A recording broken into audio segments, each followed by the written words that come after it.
Kita beralih ke topik kedua, pemirsa. Para pemukim ilegal Zionis Israel dan juga Menteri Zionis menyerang jemaah Palestina di kota tua Yerusalem, Palestina.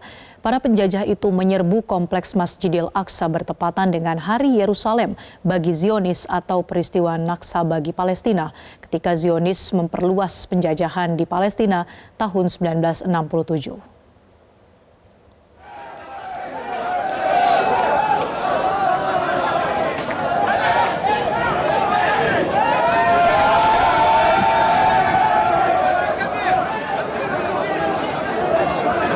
Para pemukim ilegal Zionis Israel menyerang secara brutal jemaah Palestina di kota tua Yerusalem, Palestina ketika para penjajah ini merayakan pendudukan ilegal atas Yerusalem Timur, Palestina atau Hari Yerusalem yang menandai penjajahan oleh Zionis Israel atas Yerusalem Timur menyusul peristiwa Naksa tahun 1967. Sambil pawai bendera Zionis, para penjajah ini melakukan aksi provokasi yang melewati kota tua menuju tembok ratapan. Menteri Kriminal Zionis Israel Itamar Ben-Gvir yang mempromosikan undang-undang hukuman mati bagi warga Palestina yang diculik Zionis juga terekam kamera menari bersama para pemukim ilegal dalam penyerbuan di kompleks Masjidil Aqsa. Sementara itu jemaah Palestina dikunci dari luar oleh Zionis sehingga tidak dapat memasuki masjid untuk melaksanakan sholat Jumat. Warga Palestina menggambarkan peringatan peristiwa Naksa sebagai hari yang menyedihkan bagi Yerusalem karena para pemilik toko dipaksa untuk menutup usaha mereka, properti-properti dirusak dan divandalisasi, serta pengerahan aparat kepolisian Zionis Israel secara besar-besaran digunakan untuk mendukung agresi pemukim terhadap penduduk Palestina. Sebelum Naksa juga dikenal peristiwa Nakba tahun 1948 ketika Zionis Israel melakukan pembantaian dan pengusiran paksa besar-besaran terhadap warga Palestina hanya untuk mendirikan negara fasis apartheid Israel.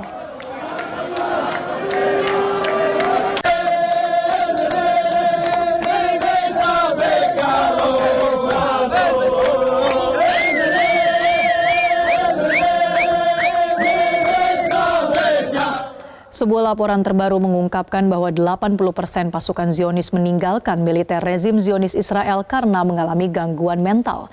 Menurut surat kabar harian Israel Haaretz, militer rezim Zionis menolak mempublikasikan jumlah tentara yang terganggu mentalnya karena khawatir merusak moral publik.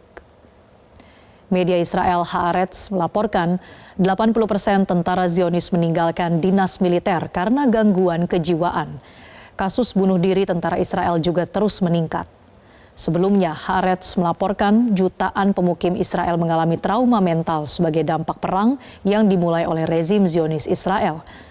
Laporan itu mencatat bahwa ketegangan yang meningkat dan ketidakamanan yang kian membesar menciptakan gelombang gangguan mental di kalangan pemukim, di mana 1 dari setiap 5 pemukim mengalami gangguan stres pasca trauma atau PTSD. Haaretz menyebut hal ini mengkhawatirkan dan belum pernah terjadi sebelumnya, seraya menyoroti bahwa sekitar 10% populasi tengah mengalami atau melawan gangguan obsesif kompulsif atau OCD. Angka itu meningkat tajam dibandingkan sebelum dimulainya serangan besar Israel ke seluruh kawasan Asia Barat atau Timur Tengah. Haaretz juga melaporkan bahwa depresi stres dan kecanduan obat-obatan opioid juga meningkat di kalangan pemukim. Fasilitas-fasilitas medis menyaksikan lonjakan individu yang sangat membutuhkan perawatan psikologis dan psikoterapi darurat.